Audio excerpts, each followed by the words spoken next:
هەرێمی کوردستان بەرەو نادیار ملدەنێ دۆخێکی ئاڵۆزی سیاسی و ئابووری بەرۆکی هەرێمی کوردستانی گرتووە.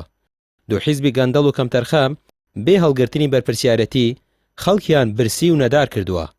دامەزراوە یاساییەکانی پەرلەمان و ئەنجومەنی پارێزگاکانیان پەخستووە. پاش نزیکەی 7 مانگ لە هەڵبژارنێکی دیزاینکراویش حکومەت پێک ناهێن و هیچ شەرعیتێکیان بۆ هەرێم نەهێشتۆتەوە. هەموو ئەمانە لە کاتێکدان ناوچەکە بە ململانێ و دۆسیەی گەرم و مەترسیداریشدا تێپەڕ دەبێت.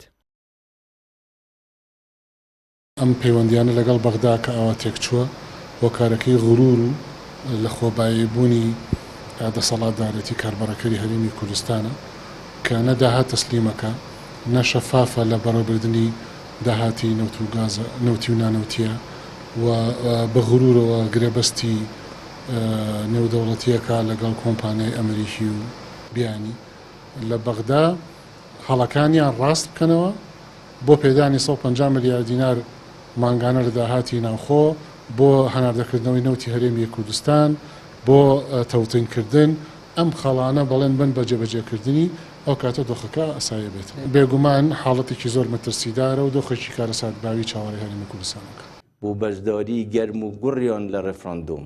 بەرپرسانی پارتی وێچێتی بە ڕیفراندۆم لە 150 خاکی باشووری کوردستانیان دۆڕاند بە سیاسەتی شکستخوارد و ڕێکەوتنی هەڕاجکردنی ژێرخانی هەرێم بەشەکەی دیکەشیان خستۆتە مەترسی هەرەسێنانی تەواوە.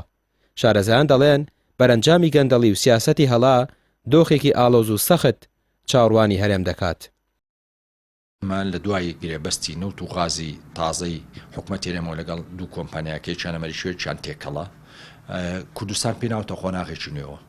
قۆناغێکی نوێ لە ململانێ قۆناغێککە لە بینی ئەگەری هەبمانەوەی یان نەمانەوەی و من پێشما بێ ئەو جاران بۆ وەفدمان بەڕێوە بوو بۆ بەغا هەمووش بۆ دانوستان ئەو هاتوچۆ ئاسایی جاران نامێنێت و من پێما بێ کلێنی بینی بەغا و هەرێم زۆر دوورکەوتۆ لە یەکتری و پێویستمان بە هێزی سێما و هێزی سێمەش تەنها ئەمریکا توانێت دانیشێنە لەسەر مێزێک و هەنێ ڕێکەوتنیان پێ بکە.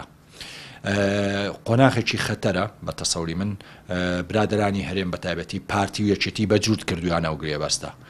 گرێبەستێکیان کردووە کە هەرێمی خستۆتە ئاستەنگیشی گەورەوە بە تایبەتی ژیانی خەڵکی خستۆتە بەردەمە ئاستەنگیشی گەورەوانێ.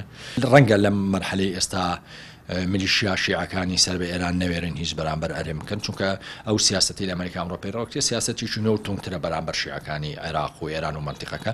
بەڵام من بۆ خۆم قەناتمای کێشەکە لە ناوخۆ لەوانەیە بتەقێتەوانێ ئەو تەقینەوە شەوەیە کە موسساتی حکومی نامێنێ خەڵک ناچێتەوە بە دەوام تۆ وەرە ئەمە درێژە بچێشێ بۆ دوومان. مؤسسات حکومت بچێکەوە لە کاتێکدا ئێمە هیچ شتێکی فعلیمان نەماوە.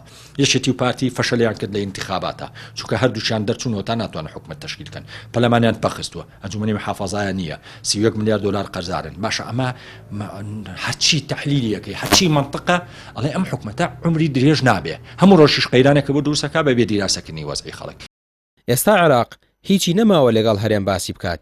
قسەی خۆی کردووە و تەنانەت ئامادە نییە پێشوازی لە شاندی هەرێمیش بکات. بەرپرسانی هەرێمیش کە خۆیان و خێزانەکانیان شاهانە دەژین هیچ لە دۆخی خراپی خەڵک ناگەن لە بری خەمی هێنانی ڕاتب بۆ خەڵک ڕاغب بۆ خۆشی خۆیان دەهێنن. ڕامیار عوسمان کەناڵی پەیام سلێمانی.